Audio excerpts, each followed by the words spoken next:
MTV news Kannada ವಾಹಿನಿಗೆ ಸ್ವಾಗತ.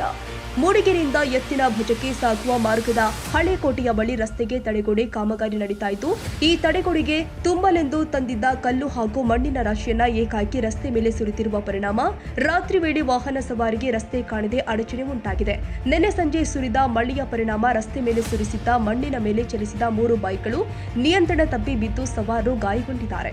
ರಸ್ತೆಯು ಪ್ರಸಿದ್ಧ ಪ್ರವಾಸಿ ತಾಣಗಳು ಆದ ಎತ್ತಿನ ಭುಜ ಹಾಗೂ ದೇವರ ಮನೆಗಳಿಗೆ ಸಂಪರ್ಕಿಸುವ ಪ್ರಮುಖ ರಸ್ತೆಯಾಗಿದ್ದು, ನಿನ್ನೆ ರಾತ್ರಿ ಮತ್ತಷ್ಟು ವಾಹನಗಳು ರಸ್ತೆ ಕಾಣದೆ ಸ್ವಲ್ಪದರಲ್ಲಿ ಬಚಾವಾಗಿದ್ದಾರೆ. ರಸ್ತೆ ಮೇಲೆ ಕಲ್ಲು ಮಣ್ಣು ಸುರಿದಿದ್ರೂ ಯಾವುದೇ ಸೂಚನಾ ಫಲಕವನ್ನ ಹಾಕದ ಗುತ್ತಿಗೆದಾರ ಹಾಗೂ ಪಿಡಬ್ಲ್ಯೂಡಿ ಎಂಜಿನಿಯರ್ ಕಾರ್ಯಕ್ಕೆ ಸ್ಥಳೀಯರು ಅಸಮಾಧಾನ ವ್ಯಕ್ತಪಡಿಸಿದ್ದಾರೆ. ಈಗೇನು ಹಳೆಕೋಟೆ ರಸ್ತೆ ಹಾಗೆ ದಾರದಳ್ಳಿಗೆ ಹೋಗ್ತಕ್ಕಂಥ ರಸ್ತೆ, ಆ ರಸ್ತೆಯಲ್ಲಿ ಒಂದಷ್ಟು ಗುತ್ತಿಗೆದಾರರು ಮಣ್ಣನ್ನು ಅಲ್ಲಿ ರಸ್ತೆ ಬದಿಗೆ ಹಾಕಿದ್ದಾರೆ.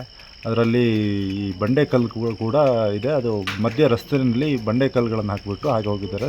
ಯಾವುದೇ ಸೂಚನೆ ಫಲಕಗಳಾಗಲಿ ಅಥವಾ ಯಾರಿಗಾದರೂ ಬರ್ತಾ ಇರೋರಿಗೆ ಕಾಣ್ತಕ್ಕಂಥದ್ದು ಏನೂ ಇಲ್ಲ. ಅಲ್ಲಿ ಕತ್ತಲಾಗಿದೆ, ಹಾಗೆ ಮಳೆನೂ ಇದೆ.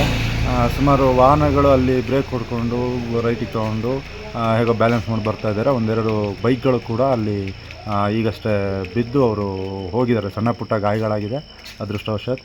ಹಾಗಾಗಿ ಅವರು ಹಾಗೆ ಹೋಗಿದ್ದಾರೆ.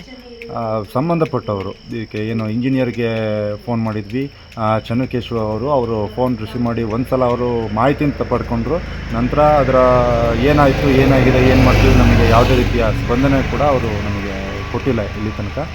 ಹಾಗೆ ಪೊಲೀಸ್ ಇಲಾಖೆಯವರು ಕೂಡ ಬಂದು ಸ್ಥಳವನ್ನು ನೋಡಿ ಹೋಗಿದ್ದಾರೆ. 112 ಅವರು ಬಂದು ನೋಡಿ ಹೋದರು. ಅಲ್ಲಿ ಯಾವುದೇ ಸೂಚನಾ ಫಲಕಗಳಿಲ್ಲ. ದಯವಿಟ್ಟು ಇದಕ್ಕೆ ಸಂಬಂಧಿಸಿದಂಥವರು ತಕ್ಷಣ ಒಂದು ಸೂಕ್ತ ಕ್ರಮ ಕೈಗೊಳ್ಳಬೇಕಾಗಿ ಕೇಳ್ಕೊಳ್ತೇನೆ. ತಾಜಾ ಸುದ್ದಿಗಾಗಿ ಎಂಟಿವಿ ನ್ಯೂಸ್ 24x7ಗೆ ಸಬ್ಸ್ಕ್ರೈಬ್ ಮಾಡಿ ಮತ್ತು ಬೆಲ್ ಐಕಾನ್ ಅನ್ನು ಒತ್ತಿ. ತಪ್ಪದೇ ಲಿಂಕ್ ಶೇರ್ ಮಾಡಿ.